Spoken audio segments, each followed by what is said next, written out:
Alright, magandang araw mga bossing.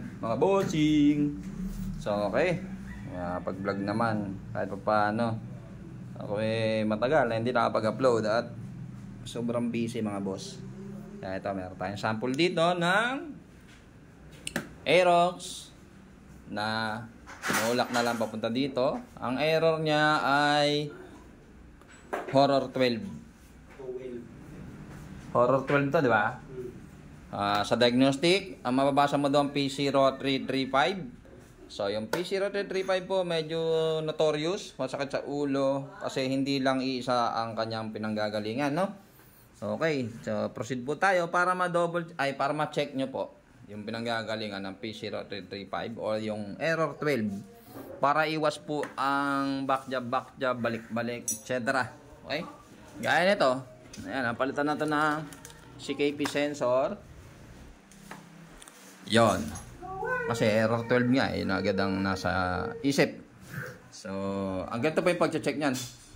Ang unang-una nyo pong titingnan, pinakamaganda tanggalin nyo na to para ma-access nyo lahat. Yung box, upuan, etc. So, ang unang-una nyo po i-check itong socket na to. Tingnan nyo kung sunog, no? Gaya nito. Tapos nyo, may dugtong yan, ha? Ma-explain natin kung bakit. So ito, ang problema niya, buo yung socket. Kaya naisip na palitan yung CKP sensor, no? Ito yung isang socket sa CKP sensor. Baklas ka ng stator, medyo mahirap po kasi yon yung pagbabaklas dito, no? So, dapat po, bago ay magbaklas dito, i-check nyo na lahat ng dapat i-check. Okay? Unang-una, check nyo yung socket. Paghiwalayin nyo to, tingnan nyo kung may sunog. Diba? Ngayon, kung wala naman sunog dyan, puproceed tayo. Bago ka magbaklas ng stator, dito ka muna. Tanggalin mo muna yung socket ng ECU. Okay, bakit ang daming socket? Mamaya na yan.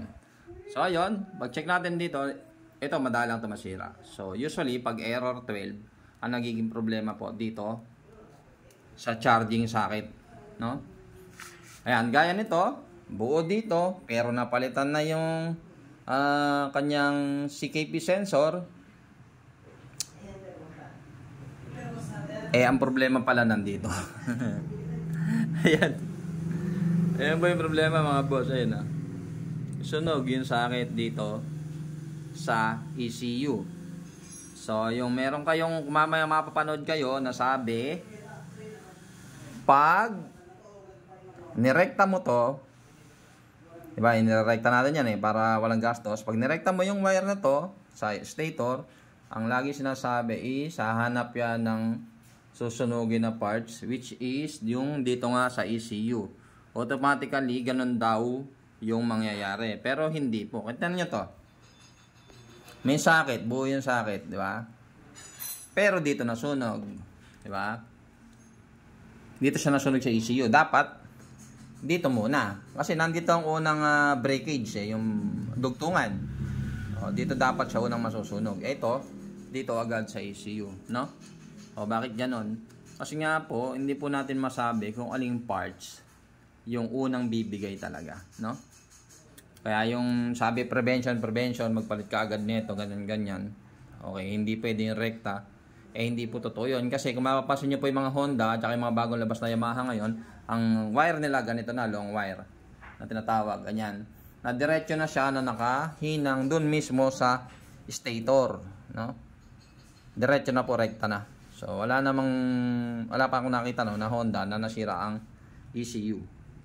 Gaya nito, sunog yung socket. So, pagka po ganito nasunog yung socket, kung papalitan nyo po ito, make sure na lilinisin nyo rin po ito. Yung pinanggalingan niya na sa socket. Make sure po na malinis yan. Kasi kung madumi pa din po yan, hindi nyo nilinis, kasi siguradong may sunog din yan.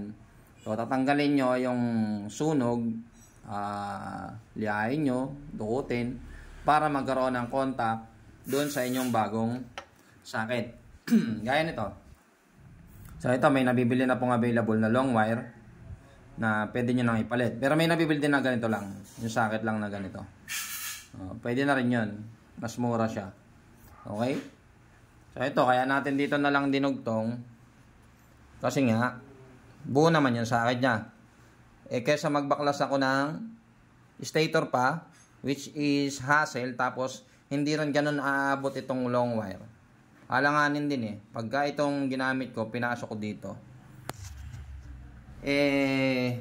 ma-open po dito, luluwag. Kasi ito, sealed tong part na to. Ito. Para hindi pumasok yung tubig. Ngayon, kung papalitan ko siya ng ganito, so hindi na masasailuhan dito. Papasok yung tubig doon sa stator. Kaya dito na lang po nagdugtong sa dulo. Importante lang dito, ihinang nyo ng maayos, tapos well insulated po siya dapat, no? Ganun po. So ito, okay na to. So lilinisin na lang to ng contact cleaner. Lilihain ko yung paa, tapos contact cleaner, tapos goods na. Okay na to. Makakauwi na to mamaya. Okay? So yun lang po. Pag po yung P0235 or Horror 12. Pero kung gusto niyo makita yung ibang ginagawa ko, halimbawa naman, let's say, nasunog naman dito. So, madali lang po yun. Meron na ako makita sa mga video ko, sa mga post ko, sa Facebook. Ang ginagawa ko po, tinatanggal ko lang to. Yung mismong plastic. Tapos, yung male and female na connector, ang gagawin mo doon, lihain mo lang, pakintabin mo ulit. Pagdugtungin mo, lalagyan ko yung picture dito sa ibabaw. Tapos hinangin mo lang, rekta na. Di ba? Tapos balutin mo, well insulated ulit, gaya nito. So wala ka ng problema. Hindi ka nabibili ng socket, hindi ka bibili ng long wire, hindi ka bibili ng mga kung ano-anong ceramic pro, etc. Ad pro, hindi ka nabibili nun. So ito na lang. Rekta mo lang, hinang. Okay na yun, solved na yun, wala nang problema yun. Tapos ang problema mo sa error 12, no? So, ganun lang po. Sana may matutunan kayo. So, gaya nito, makakauwi na siya mamaya.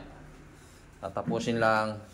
Nandito ako sa operating room kasi sa labas, medyo marami pa doon sa labas. Yun, shoutout po sa inyo mga boss. At ano ba? Discuss pa natin, wala na. Okay na yan.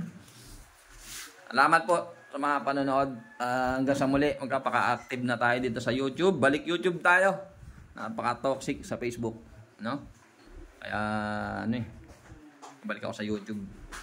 Doon naman tayo nakilala, dito naman tayo nakilala sa YouTube. Sa Facebook medyo tayo medyo nakaka-toxic talaga. Iba doon, sobrang daming magagaling. Sobrang daming magagaling mag-comment.